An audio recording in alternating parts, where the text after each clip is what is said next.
નમસ્કાર દર્શક મિત્રો, હું છું રૂપલ વણિજિયા. સંપૂર્ણ ન્યૂઝમાં આપનું સ્વાગત છે. ગુજરાત સહિત સમગ્ર ભારતમાં નવરાત્રીનો તહેવાર ડીજે અને ઓર્કેસ્ટ્રાના તાલે ઉજવાય છે.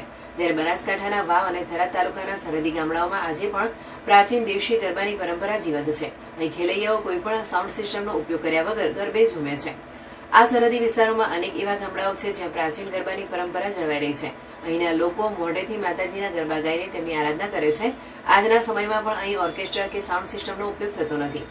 ગરબામાં ગામના એક બે મોભી ઊંચા અવાજી અથવા માઇક દ્વારા માતાજીના ભક્તિ ગીતો ગાય છે. ખેલૈયાઓ તાળીઓ પાડીને તેમાં સુર પુરાવે છે, જેનાથી ભક્તિમય વાતાવરણનું સર્જન થાય છે. કોઈપણ પ્રકારના સંગીત વગરના આ પ્રાચીન ગરબા જોવાનો આનંદ પણ અનેરો હોય છે.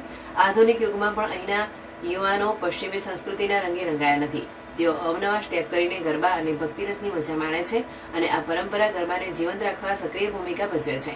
આ ગરબાઓની એક ખાસિયત એ પણ છે કે અહીં મોટાભાગે મહિલાઓ માત્ર દર્શક હોય છે, જ્યારે પુરુષો ગરબા ગાતા હોય છે, જેમાં મોટી ઉંમરના પુરુષો પણ માતાજીની આરાધના કરતા જોવા મળે છે.